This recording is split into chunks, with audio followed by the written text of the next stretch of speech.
Hey, all you Grom lovers, here's a stock Grom in terms of the engine being stock. It's got a few add-ons for high speed, and what's coming up next is the definitive high-speed run on a Grom with the stock engine. I'll show you. The engine is all stock, 125 cc's. It's got this oil cooler line, the Gitaco clutch cover, which removes the oil spinner, and it's got one of these air filters from the auto parts store. It's a uni filter hooked up onto a radiator hose, I believe, from some Chrysler car. It's got just the right bend, fits right in there. And with the removal of the air box, required a little bit of rerouting of the crankcase breather right there, and the breather line from the fuel tank or the California emissions piece. I'm not sure exactly, but it was not a big deal. Just put a little filter on there just to keep big chunks from going in, getting sucked in. While that was removed, there was a lot of flimsy flopping whopping. And by installing that oil cooler, which is not even really necessary, but installing the oil cooler gave structure to my plastic flaps. Other than that, with the ECU flash programmer in there that lets me run my RPMs up to 10,000 RPMs.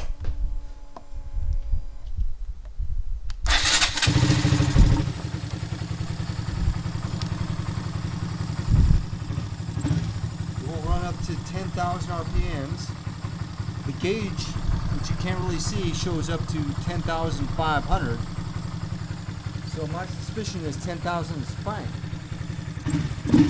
So with that, and one last minor detail, one last minor touch, is what we would call this is a heavy duty chain. It moves around very little. I never have to tighten it. It's heavy duty. It's the chain that they would use for a CRF 150R, the race bike. With that and the DynoJet PV3 and the Takigawa cam, put a cam in there. Right inside there, those bolts. It's basically all stock, everything, including the lever. It's got a lot of play in there, a lot of slop.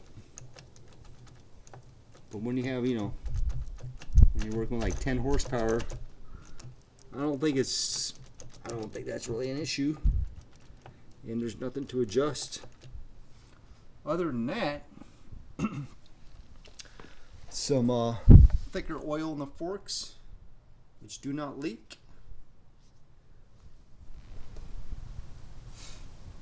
Bike is all stock, plus this speed screen. I forgot to mention the speed screen. So this speed screen will let me tuck down in there when I do my top speed run.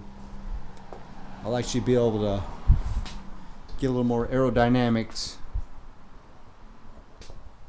and get that top speed reading, which is going to be, in my estimation, I'll have my GPS device plugged into there. It's going to hit the rev limiter on the gauges at 79, and most likely GPS will show 74 miles per hour. We shall see. Maybe I'll get 75. Sign off. See you in a few.